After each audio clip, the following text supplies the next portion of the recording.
오늘 본문의 이야기는 예수님께서 갈릴리 사역을 끝마치시고 예루살렘으로 가시기 전에 갈릴리 사역에 대한 중간 평가를 하시는 내용입니다.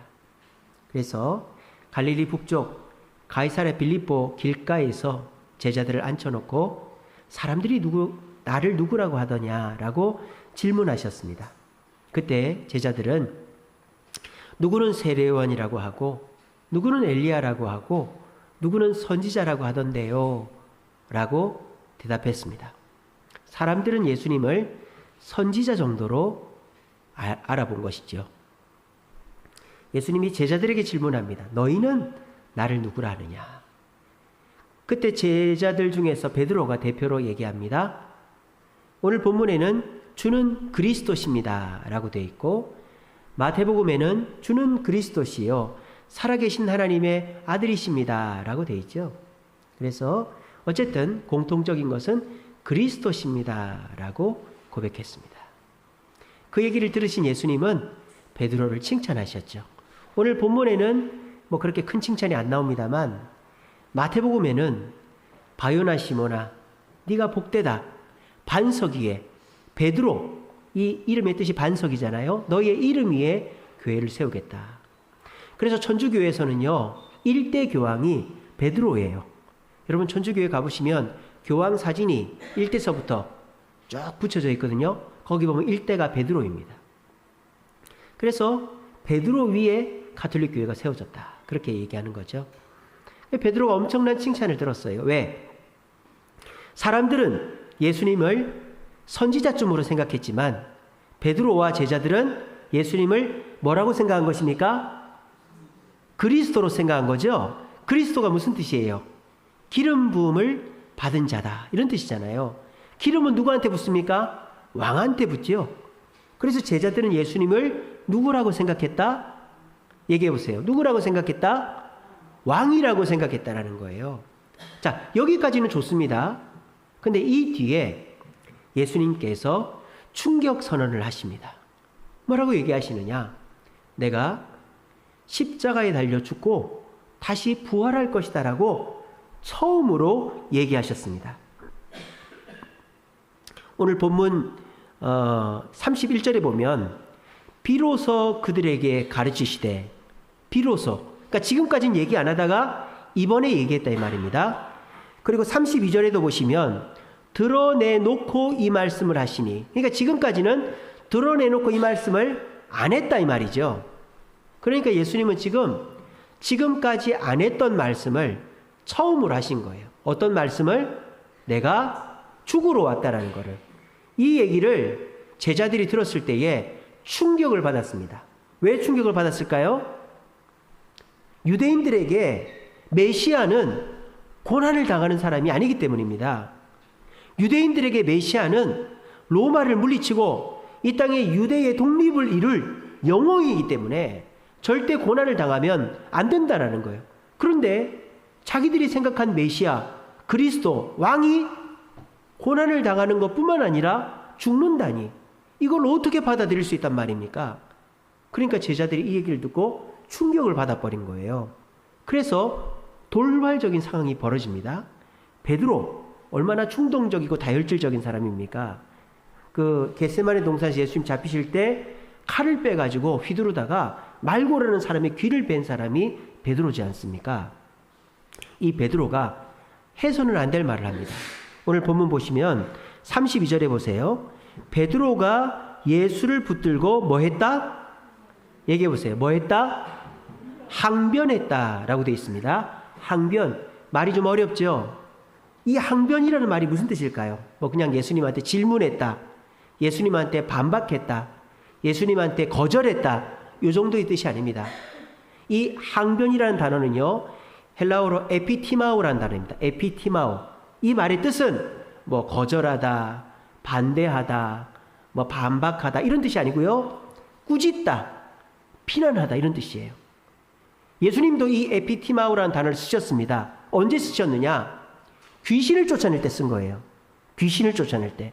사탄아 물러가라 할 때 에피티마오, 꾸짖다, 비난하다, 이게 그때 사용되는 단어입니다.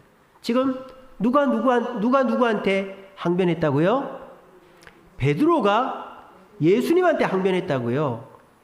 항변은 높은 사람이 아랫사람한테, 부모가 자식한테 또는 주인이 종한테 하는 건데, 지금 베드로는 실수를 해도 엄청난 실수를 한 것입니다. 쉽게 말하면 욕을 한 거죠. 에이씨 이러면서 10원짜리 욕을 해가면서 그따위가 무슨 메시아야 이런 식으로 한 거예요. 오늘날로 말하면. 그래서 예수님이 뭐라고 하셨느냐? 그 뒤에 보세요. 33절에 베드로를 꾸짖어 이르시되 사탄아 내 뒤로 물러가라. 아니 방금 말까지는 반석 위에 네 집을 세우겠다고, 교회를 세우겠다고 말씀하셨는데 갑자기 그 반석 위에 세워지는 교회의 반석인 베드로가 사탄이 돼버렸어요. 저는 이게 잘 이해가 안 됐어요. 아니 왜 예수님이 갑자기 베드로를 사탄이라고 하실까? 오늘 설교 준비하면서 이해가 됐어요. 이 에피티마우라는 단어를 알아보면서 베드로가 먼저 주님한테 하지 않아야 될 말을 한 거예요.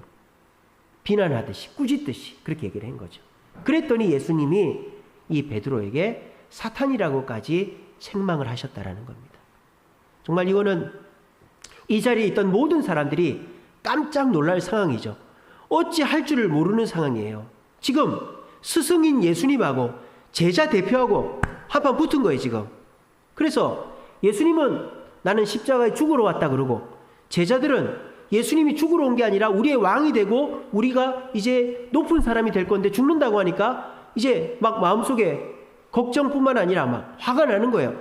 그거를 베드로가 대표해가지고 한번 붙은 거예요. 항변해버린 거예요. 에피티마우 꾸짖어버린 거예요. 그래서 예수님이 베드로를 야단을 치신 것입니다. 자, 그러면 그토록 예수님 앞에 충성하던 수제자 베드로, 배도 버려놓고 그물도 버려놓고 뭐 자기 집사람도 아이들도 버려놓고 예수님을 따랐던 이 베드로가 사역 잘하고 왜 갑작스럽게 이렇게 예수님 앞에 실수를 하고 잘못된 행동을 한 것일까요? 그게 오늘 설교의 핵심이죠. 베드로가 예수님께 항변한 이유는 예수님이 생각하는 그리스도와 베드로가 생각하는 그리스도가 다르기 때문입니다. 여러분들도 내가 생각하는 예수, 내가 생각하는 기독교, 내가 교회 나오는 이유와 오늘 설교로 전해지는 예수, 기독교, 그리스도가 어떤 분인가를 한번 비교해 보세요. 자, 예수님이 그리스도라는 것은 베드로도 예수님도 똑같은 생각입니다. 베드로도 예수님은 기름 부음을 받아 세운 왕이고 예수님도 이 땅에 왕으로 오신 분임을 알고 있습니다. 자, 이거는 둘 다 똑같단 말이에요. 그런데 그리스도, 왕인 예수님이 어떤 왕인가에 대한 생각 차이가 있었던 거예요. 베드로는 예수님이 어떤 왕이라고 생각한 겁니까? 로마를 물리치고 유대 나라의 독립을 시켜줄 왕으로 생각한 거예요. 근데 예수님은 그 생각이 아니죠. 예수님은 어떤 왕으로 오신 겁니까? 나라를 세우러 오신 게 아니라 우리의 죄를 용서해 주시고 죄를 없애버리고 사탄으로부터 자유를 주러 오신 왕이 예수님이란 말이에요. 그러니까 딱 생각하는 관점이 너무너무 다른 거죠. 그래서 이 두 생각이 딱 하고 부딪혀버린 거예요. 그러자 베드로는 다혈질적인 성격에 참지 못하고 예수님 그렇게 하면 안 됩니다 라고 대들었던 것입니다. 우리도 교회를 처음 나올 때는요, 각자의 목적을 갖고 나옵니다. 뭐 남편이, 아내가, 부모가, 친구가 교회를 가자고 그래서 나올 수 있죠. 또 교회에 나오면 나를 도와줄 사람이 있고 교회에 나오면 또 좋은 사람 사귈 수 있으니까 나올 수 있어요. 사람 때문에 교회 나올 수 있어요. 또 마음이 너무 불안하고 마음에 평안이 없어서 마음의 평안을 위해 교회 나올 수 있어요. 그리고 내가 뭔가 바라는 것이 있고 성공해야 될 것이 있는데 그것을 위해서, 성공을 위해서 교회 나올 수 있어요. 사람 때문에, 마음의 평안 때문에, 성공 때문에 교회 나올 수 있습니다. 동성애자도, 마약 중독자도, 살인자도 다 교회 올 수 있습니다. 교회는 누구나 올 수 있습니다. 예수 믿는 사람만 오는 게 아니라 예수 안 믿는 사람도 올 수 있고 죄인도 올 수 있고 예수 믿을 생각 자체가 없지만 교회 가서 뭔가 좋은 말씀이라도 들어봐야 되겠다, 이런 마음으로 얼마든지 올 수 있습니다. 그러나 교회를 오면 올수록 내 생각이 말씀을 듣고 기도를 하고 신앙생활하는 장로님, 집사님, 권사님들을 보며 내가 내 생각대로 신앙생활하면 안 되겠구나 하면서 조금씩 바뀌어 나가는 것이 우리의 신앙생활입니다. 그럴 때마다 뭐가 나타나는 거예요? 부딪히는 거예요. 오늘도 제가 지금 여러분들한테 설교를 합니다. 다른 교회에서는 예수 믿으면 복 받습니다. 예수 믿으면 성공합니다. 예수 믿으면 자녀들이 잘 됩니다. 이렇게 설교하시는 교회들도 있습니다. 저도 그렇게 설교할 때가 있습니다. 그런데 오늘 저는 여러분들한테 우리가 교회에 나오는 목적이 사람을 만나고 평안을 얻고 성공을 얻으려고 하는 목적으로 나오는 게 아니다라고 얘기합니다. 이러면은 여러분들이 평소 가지고 있던 생각과 다르잖아요. 그러면 부딪히는 거죠. 이럴 때 어떻게 해야 될까요? 내 생각을 조금씩 내려놔야 되는 거예요. 안 그러면 어떻게 될까요? 베드로처럼 계속 부딪히는 거예요. 자, 예수님은 베드로에게 나는 죽으러 온 메시아다 라고 얘기했을 때 베드로가 이렇게 나올지 예수님 몰랐을까요? 예수님은 베드로가 제자들이 어떤 마음으로 예수님을 따르고 있다는 걸 몰랐을까요? 저는 알았다고 봅니다. 예수님 다 알고 있었어요. 그러면 괜히 싸우려고 이 말을 한 걸까요? 왜 긁어부스럼을 만들었을까요? 여러분, 우리는 평화를 위해서 온 게 아닙니다. 우리 주님 우리에게 뭘 줬다? 검을 줬다 그랬어요. 우리는 싸우러 온 거예요. 어떻게? 사탄 마귀와 싸우고 우리 믿지 않는 남편과 아내, 자녀들을 주님께로 인도하려고 우리는 싸우러 신앙생활을 하는 겁니다. 아이들한테 맞추고 부모 형제한테 맞추고 친구한테 맞추고 괜히 불편해질까 봐 피하고, 이게 신앙생활이 아니라는 거예요. 예수님이 지금 그렇게 하시잖아요. 제자들이 마음속으로 예수님 믿고 예수님이 왕이 되면 우리가 높은 자리에 하겠지, 이런 기대감을 갖고 있을 때 이놈들이 나 따라다닌 지 얼마 안 됐는데 집도 버리고 절도 버리고 다 버리고 왔는데 괜히 싫은 소리 했다 떠나가면 어떡하나, 그래 나중에 하자 그렇게 하지 않으셨어요. 예수님은 사역 초기에 갈릴리 사역이 끝나자마자 처음으로 이 얘기를 하신 겁니다. 그때 제자들하고 부딪힌 것이죠. 예수님은 이미 베드로나 제자들이 예수님이 원하는 목적이 아닌 목적으로 따르고 있다는 걸 알고 계셨어요. 근데도 이 얘기를 왜 했을까요? 그래야만 바뀌기 때문입니다. 그래야만 이 제자들이 생각을 고쳐먹기 때문입니다. 성경을 보시면 이거 말고도 예수님은 내가 이 땅에 십자가에 달려 죽으러 왔다고 한 4-5번 더 말씀하십니다. 언제까지 얘기하십니까? 마지막 성만찬 때까지 얘기를 하십니다. 근데 제자들은 그때까지도 깨닫지를 못하고 있었죠. 예수님께서 왜 제자들의 발을 씻겨주셨습니까? 제자들이 예수님이 이제 왕이 되면 내가 국무총리하고 네가 국방부 장관, 교육부 장관, 국무부 장관 이렇게 하겠지? 그 얘기를 하고 있으니까 예수님이 발을 씻기시면서 높은 자가 낮은 자를 섬겨야 된다라는 본을 보이신 거예요. 제자들은 그때까지도 깨닫지를 못했던 거예요. 그러니까 이 제자들의 신앙은 어땠을까요? 항상 부족함을 느끼는 거예요. 부족함을. 만족을 느끼지를 못하는 거예요. 그리고 항상 불충분함을 느끼는 거예요.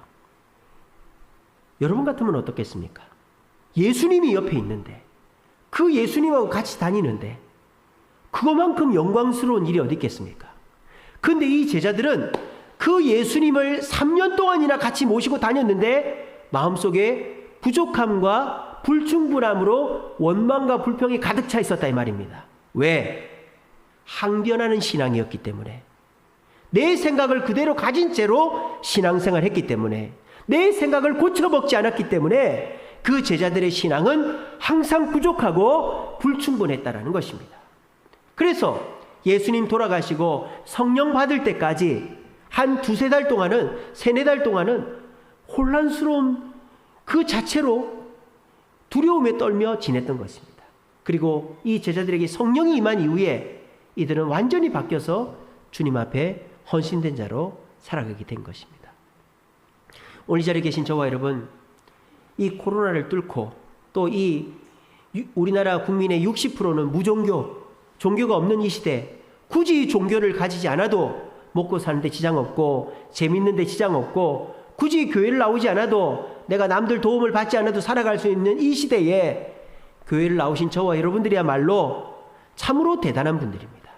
근데 저는요, 그것도 그거지만 여러분들이야말로 참으로 복된 분들이라고 생각합니다. 왜? 이렇게 종교에 관심이 없고 내가 먹고 살 만한 것이 다 갖춰져 있음에도 불구하고 내가 주님을 만나야 되겠다라는 생각을 한 것 자체가, 여러분들이 그 마음을 갖는 것 자체가 주님의 축복이다 이 말입니다. 부자가 예수 믿는 게 제일 힘들어요. 그런데 부자가 예수 믿으면요, 그 사람만큼 복된 사람이 없는 거죠. 왜? 부자가 뭐 부족한 게 뭐가 있어요? 몸이 아프거나 삶이 힘든 사람은 그걸 위해서라도 주님을 의지하는데 부자는 그런 게 없어요.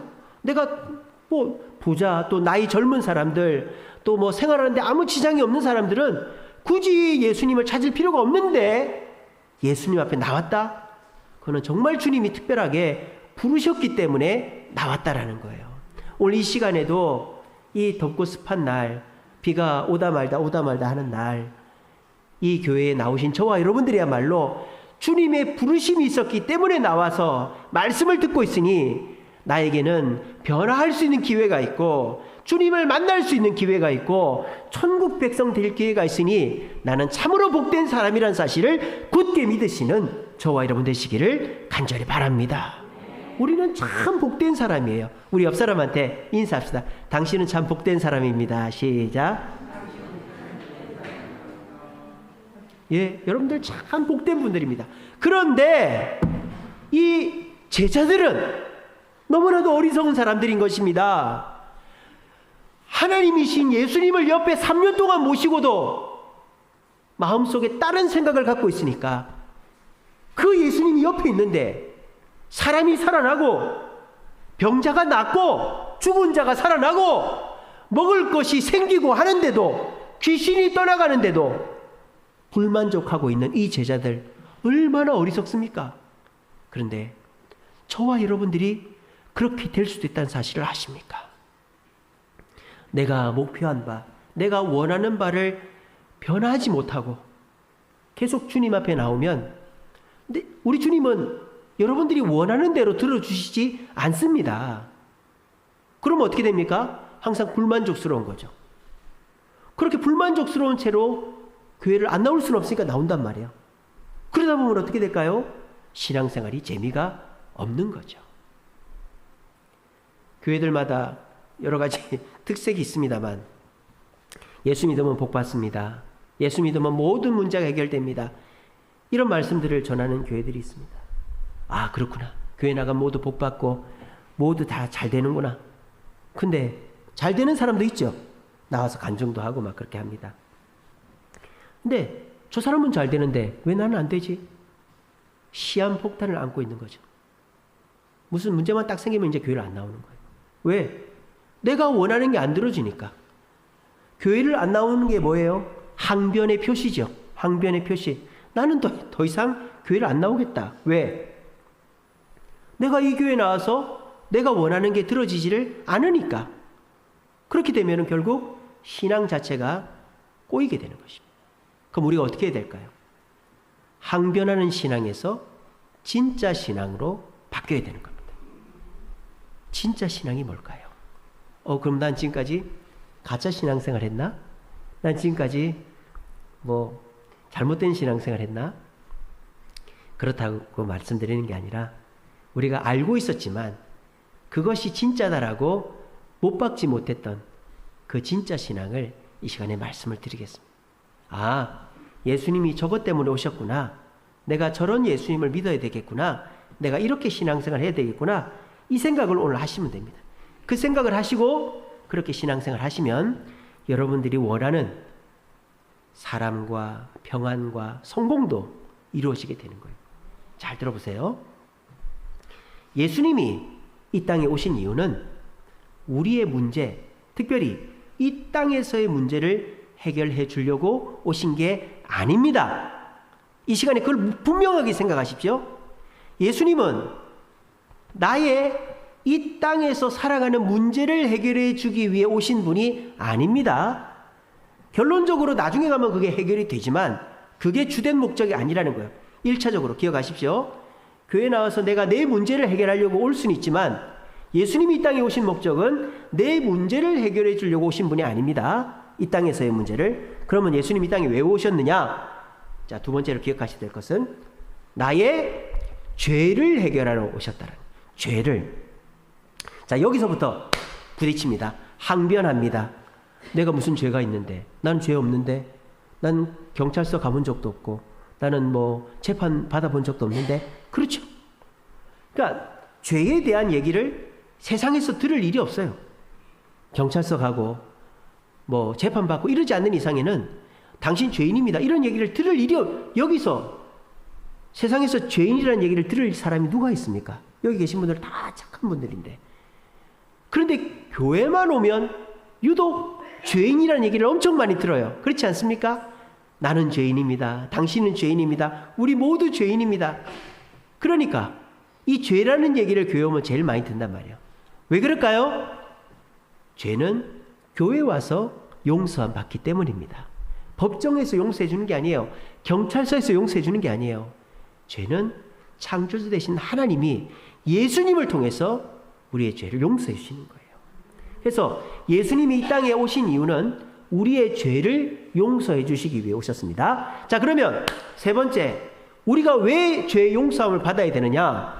요즘에 죄 짓고 사기치고도 잘 먹고 잘 사는 사람들 많은데 왜 굳이 내가 죄인이라고 고백하고 죄 용서를 받아야 되느냐? 죄 용서를 받아야 사탄에게서부터 자유할 수 있기 때문입니다. 우리가 죄를 그대로 품고 있으면요, 남들은 모르죠. 내 마음대로 하는 것 같죠. 마귀는 다 합니다. 죄가 있는 사람은 마귀의 도장을 받고 있는 사람이에요. 그리고 마귀가 시키는 대로 하게 돼 있어요. 거짓말하는 사람이 내가 거짓말 안 해야지 한다고 안 해집니까? 또 거짓말합니다. 게으른 사람이 나 이제 안 게을러야지 한다고 일찍 일어나집니까? 또 게을러집니다. 욕심 부리는 사람이 나 욕심 안 부려야지, 그게 내 뜻대로 됩니까? 안 됩니다. 그게 다 뭡니까? 내가 나를 통제할 수가 없는 거예요. 여러분들도 그런 거 느끼지 않나요?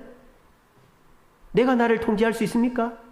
여기서 내가 마음만 먹으면 살도 한 5kg 빼고, 마음만 먹으면 며칠 잠도 안 자고, 마음만 먹으면 10시대에도 잘 수 있고, 마음만 먹으면 내가 뭐 돈도 한 100만 원씩 200만 원씩 한 번에 벌 수 있고, 그런 사람 누가 있어요? 그럴 자신 있는 분 계세요? 우리는 나 자신을 통제할 수 없다라는 것에 아멘해야 됩니다. 인정해야 됩니다. 그게 인정되지 않고서는 우리는 절대 마귀에게서 벗어날 수가 없습니다. 우리 예수님께서 왜 십자가에 죽으셨을까요? 우리의 죄를 없애주시기 위해 죽으신 거예요. 왜 우리의 죄가 없어져야 될까요? 마귀에게서부터 자유해야 되기 때문입니다. 마귀는 저를 엄청 싫어합니다. 엄청 싫어합니다. 그래서 저를 엄청 못살게 굽니다. 그래서 막 안 생기도 문제도 생기고 사고도 나고 뭐 어려운 일이 생기고 멀쩡하던 사람이 와서 나한테 욕하고 가고 막 그런 일이 생깁니다. 그런데 제가 거기 휘둘리느냐? 안 휘둘립니다. 왜? 저는 예수의 보혈로 십자가로 자유했기 때문입니다. 제가 이번 한 주간 동안 괴로웠던 게 뭐냐? 우리 내일부터 캠핑 가요. 가잖아요. 일기예보를 보니까 비가 온다는 거예요. 줄이 쭉쭉쭉 가요. 주여 주여 주여. 어떻게 하면 좋습니까? 우리가 뭐 예배당에서 예배 드리는 게 아니라 우리 마당에서 나무 밑에서 이제 예배도 드리고 해야 되는데, 야, 큰일 났다 큰일 났다. 그게 뭐예요? 근심 걱정이라는 마귀에게 사로잡혀 있는 거예요. 마음을 빼앗길 거죠. 그때 제가 어떻게 했을까요? 말씀을 의지하여 기도하는 겁니다. 아무것도 두려워 말라. 주 너의 하나님이 함께 하신다. 모든 것이 합력하여 선을 이룬다. 그렇게 말씀을 의지하여 기도하고 나니까 마음에 평안이 오더라는 거예요. 우리 가시기로 한 분들 중에 코로나가 걸린 분이 계세요. 그래서 지금 많은 분들이 코로나 때문에 못 가게 된 분들이 계십니다. 그럴 때 얼마나 마음이 불안불안하겠어요. 야, 이러다가 다 못 가면 어떡하나, 다 취소하면 어떡하나. 그럴 때도 하나님께 기도하는 거죠. 말씀을 의지하여 기도하면 마음의 평안이, 이게 뭡니까? 사탄 마귀는 저를 잡아 흔드는 거죠. 근심거리를 주고 걱정거리를 주고 막 그렇게 하는 거예요. 여러분, 우리 교회가 지금 이자 감당을 하고 있습니다. 근데 이번 달에 금리가 올라서 이자가 얼마나 나올까 걱정을 엄청 많이 했어요. 이자가 얼마나 나온지 아세요? 지지난달하고 똑같이 나왔습니다. 2달 전하고 똑같이 나왔어요. 이자가 안 올랐다 이 말이에요. 아무도 안 놀라시네. 그거 당연한 거예요. 지금 금리가 지금 뭐 8% 뭐 이런다는데 이자가 안 올랐다니까요. 이게 다 뭡니까? 하나님이 우리 교회를 살피고 계시는 거예요. 이게 뭐예요? 자유하는 거죠. 자유. 무슨 말인지 알겠어요? 내 습관에서, 내 생각에서, 내 욕심에서, 두려움에서 자유하는 거예요. 그게 누구 때문에 된 일이다? 예수님의 십자가 때문에 된 일이다. 그거를 경험해 본 사람은 예수님이 감사하겠습니까? 안 감사하겠습니까? 너무너무 감사하죠. 내가 끊지 못하는 거, 내가 벗어버리지 못하는 거를 예수님 의지하여 기도하고 나니까, 십자가의 공로 의지하여 기도하니까 벗어나지더라는 거예요. 자유하더라는 거예요. 사탄 마귀가 더 이상 두렵지 않더라는 거예요. 그러면 주님 앞에 감사하면서 뭘 하게 될까요? 순종을 하게 되는 겁니다. 사람이 그렇지 않습니까? 나한테 뭐 용돈을 주거나 맛있는 걸 주면 나도 뭐 하나 주고 싶은 마음이 생기잖아요. 그런 것처럼 예수님이 나한테 주신 것이 느껴지고 감사가 되면 나도 순종하고 싶은 거예요. 순종을 하고 나면 어떻게 될까요? 주님이 우리에게 내가 원하는 사람, 내가 원하는 평안, 내가 원하는 성공을 주시는 것입니다. 이게 우리가 예수 믿으면서 내가 원하는 것을 받는 비결이고 순서다라는 거예요. 제가 전에도 말씀드렸습니다. 우리 신앙생활은 doing이 아니에요. doing. 행위가 아니에요. 우리는 교회 신앙생활 자체를 교회 나오고 찬송하고 말씀 듣고 기도하고 봉사하고 전도하고 헌금하고 이런 행위라고 생각합니다. 물론 행위가 있어야 신앙생활이 되지만 그게 우선이 아니에요. 신앙생활은 doing이 우선이 아니라 being입니다. being. 존재다 이 말이에요. 내가 어떤 존재인가를 깨달아가는 것이 신앙생활의 핵심이에요. 나는 죄인이었다. 나는 아무 소망이 없고 사탄 마귀의 노예로, 마귀가 욕하라면 욕하고 담배 피라면 담배 피고 술 먹으라면 술 먹고 오늘도 새벽 4시 5시까지 게임하라면 게임하고 저 사람하고 싸우라면 싸우고 마귀의 종이었다 이 말이에요. 내가 아무리 그걸 안 하려고 해도 안 되더라 이 말이에요. 그런데 예수님께서 십자가에 달려 죽으심으로 내 죄를 해결해 주셨다 이 말이에요. 그거를 믿고 예수님이 십자가를 믿고 예수를 의지하여 기도하니까 내 잘못된 습관이 떠나가고 내 잘못된 생각이 떠나가고 욕심과 게으름과 두려움이 떠나가더라는 거예요. 그걸 느끼고 나면 어떻습니까? 너무너무 고마운 거예요. 예수님이. 예수님 믿으니까 이런 자유함이 있구나. 진리가 너희를 자유롭게 하리라. 이런 자유함이 있구나. 그래서 예수님께 감사하면 우리는 순종하는 마음이 생깁니다. 그래서 그 마음으로 교회도 나오고 봉사도 하고 헌금도 하고 전도도 하는 거예요. 아시겠죠? 그렇게 하면 천지의 창조주요 만물의 주인 되신 주님이 가만히 계시겠습니까? 어떻게 하시는 겁니까? 여러분들이 원하는 것을 주시는 줄로 믿으시길 바랍니다. 이게 진짜 신앙입니다. 우리 주소연교회 성도님들은 진짜 신앙생활 하고 계신 분들인 줄로 믿습니다. 우리가 교회를 짓고 지금까지 내 뜻과 다른 방향으로 갈 때도 있고 내 생각과 다를 때도 있지만 순종하며 따라오신 우리 성도님들이야말로 진짜 신앙생활 하고 계신 분들이기 때문에 하나님께서 여러분들에게 평안과 성공과 자유함을 주실 줄로 믿으시기를 바랍니다. 그리고 우리 주세훈교회는 항변하는 신앙에서 진짜 신앙으로 바뀌는 성도들이 많아질 줄로 믿습니다. 우리 그렇게 돼야 됩니다. 누구든지 자기 생각을 가지고 교회를 나올 수 있어요. 하지만 교회를 나오면서 신앙생활을 하면서 내 생각을 바꿔나가지 않으면 절대 그 신앙은 만족스러운 신앙이 될 수가 없습니다. 우리 장로님을 보십시오. 우리 권사님들을 보십시오. 우리 집사님들을 보십시오. 내가 하고 싶은 말 다 하지 않습니다. 내가 먹고 보고 놀고 싶은 거 다 하지 않습니다. 내가 기분이 나빠도 참고 욕을 먹어도 참고 교회를 위해 주님을 위해 희생하며 내가 잠이 와도 새벽기도 나오고 내가 힘들어도 봉사하고 하는 분들이 우리 장로님, 집사님, 권사님들입니다. 왜 그렇게 할까요? 주님의 은혜 때문입니다. 주님의 십자가의 은혜 때문입니다. 나를 위해 십자가 지어주신 주님, 그 은혜에 감사해서 우리는 그렇게 하는 겁니다. 왜? 그렇게 하니까 우리 하나님이 나의 문제를 해결해 주시는 것을 우리는 경험하기 때문입니다. 이게 진짜 신앙이에요. 주님께 나와서 내 문제를 해결해 주세요. 내 필요를 채워주세요. 이렇게 떼써서 그걸 얻는 게 진짜 신앙이 아니고, 진짜 신앙은 내가 죄인이고 십자가가 내 죄를 용서하기 위해 지신 것이고, 그 십자가 은혜를 믿으면 내가 자유한다는 것을 깨달을 때, 비잉을 깨달을 때, 그 깨달음에 주님 앞에 감사하게 되고, 그 주님 앞에 감사함으로 순종하게 되고, 순종할 때 주님은 우리에게 우리가 원하는 평안과 사람과 성공을 주시는 것입니다. 이것이 진짜 신앙생활입니다. 저는 우리 주세움교회 성도들과 함께 진짜 신앙생활을 하고 싶습니다. 비록 사람이 많이 모이지 않고 왔던 사람이 내가 기대하는 교회가 아니라 해서 떠나가는 사람이 있다 손치더라도 저는 진짜 신앙생활하는 성도들을 모아놓고 신앙생활하고 싶습니다. 그래서 이런 설교도 하는 것입니다.